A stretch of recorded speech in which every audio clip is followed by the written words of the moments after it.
Bab 1. Kerajinan bahan keras.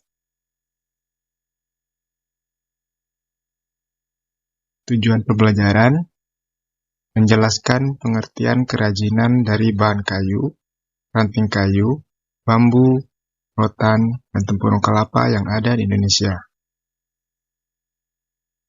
Menjelaskan jenis dan karakter produk kerajinan dari bahan kayu, ranting kayu, bambu, rotan, dan tempurung kelapa.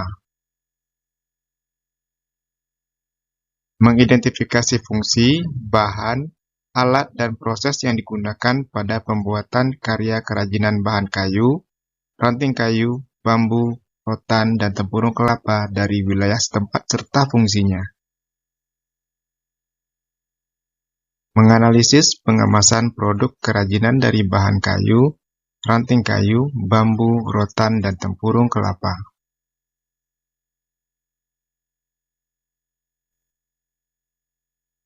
A. Prinsip kerajinan bahan keras. Pengetahuan dalam keragaman bahan dan alat serta teknik yang digunakan dalam pembuatan kerajinan bahan keras merupakan cermin dari kepiawaian perajin dalam penciptaan karyanya. Perkembangan dari pemanfaatan bahan, cara pembuatan, maupun penampilan bentuk sebuah karya yang muncul menunjukkan adanya kemampuan daya serap perajin untuk mengadaptasi segala perubahan sosial budaya yang terjadi dalam masyarakat.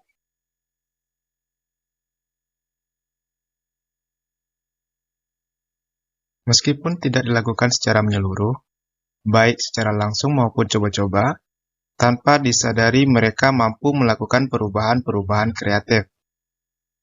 Karena sesungguhnya pembuatan peralatan dan bahan terutama bahan keras alam dan buatan merupakan pekerjaan manual dengan teknologi sederhana dan tidak mudah untuk diterapkan sebagai kelangsungan gaya tradisional. Perubahan-perubahan efisiensi dan praktis yang terjadi semua karena adanya permintaan pasar.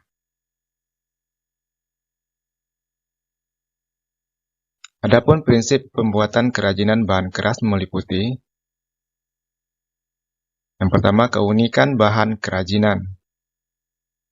Bahan dasar yang dapat digunakan sebagai kerajinan sudah kamu pelajari sejak semester kelas 7, yaitu dapat dibuat dari bahan alam, bahan buatan, bahan limbah organik, dan bahan limbah anorganik. Semua bahan dapat diperoleh dari alam maupun diolah sendiri, bahkan hingga memanfaatkan bahan limbah yang ada di lingkungan sekitar. Seorang perajin hanya memerlukan ketekunan untuk dapat menciptakan sebuah produk kerajinan yang dapat dinikmati banyak orang dan bernilai jual. Beragam bahan dasar untuk memproduksi kerajinan seperti bahan lunak, bahan limbah, dan yang sekarang dipelajari yaitu bahan keras. Beragam pula teknik yang digunakan untuk membuat kerajinan tersebut. Masing-masing teknik memiliki kekhasan sesuai dengan karakteristik bahan dasar yang digunakan, juga sesuai fungsi dari kerajinan yang dibuat. Teknik pengerjaan sebuah kerajinan pun dipengaruhi oleh alat yang dipakainya.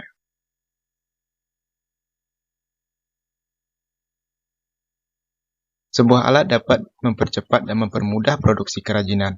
Kita harus mengenal berbagai teknik dan alat yang digunakan sesuai dengan bahan dasar yang digunakan.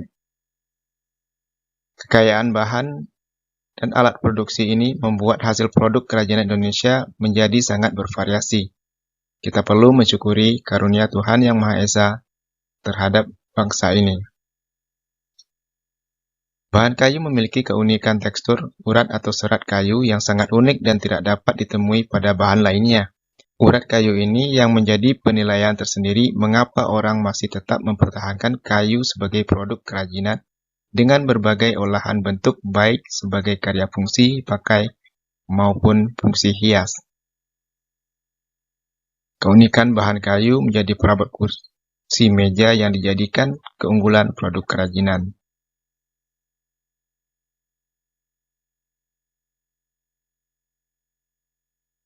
Dua, keragaman muatan nilai dalam produk kerajinan.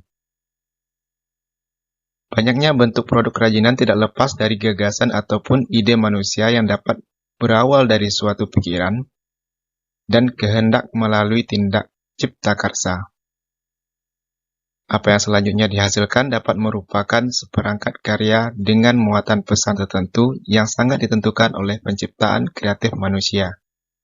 Oleh sebab itu, pesan yang dapat kita peroleh berdasarkan proses berkarya ini dapat kita pilih sebagai berikut.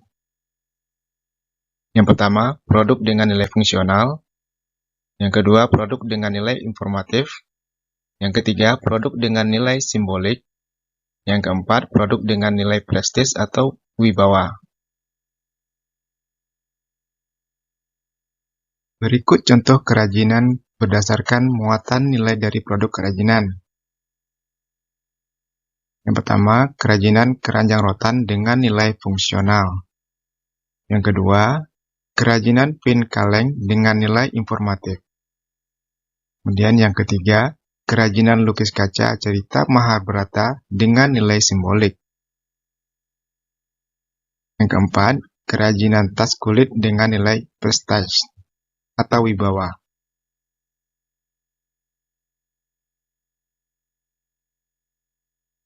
Yang ketiga, aspek rancangan dalam produk kerajinan.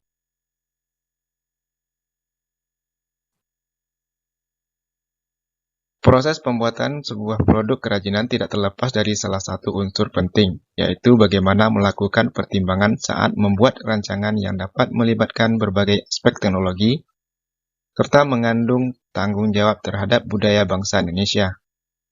Produk kerajinan mengandung banyak faktor yang perlu menjadi bahan acuan dan pertimbangan.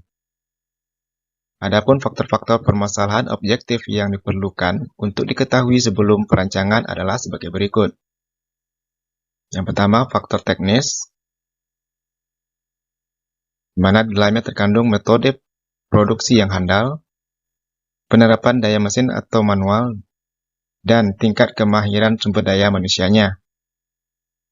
Faktor yang kedua yaitu faktor ekonomis, di mana di dalamnya terdapat pemasaran yang tahan persaingan, sistem pemasokan atau distribusi, kebijakan penciptaan atau hak cipta, nilai jual dan keberadaan suku cadang, atau sumber daya bahan dan alat, serta selera masyarakat terhadap produk tersebut.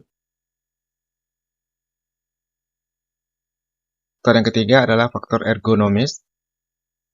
Di dalamnya terkandung kenyamanan, keamanan, kesesuaian, kepraktisan, dan yang keempat adalah faktor sains dan teknologi.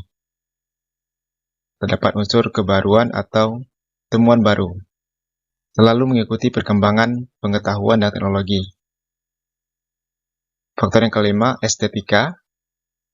Dalamnya terkandung menampilkan bentuk keindahan, memiliki daya pikat, terjadi keserasian, penggarapan yang rinci atau detail, perupaan atau pewarnaan, kesan atau gugahan yang ditampilkan.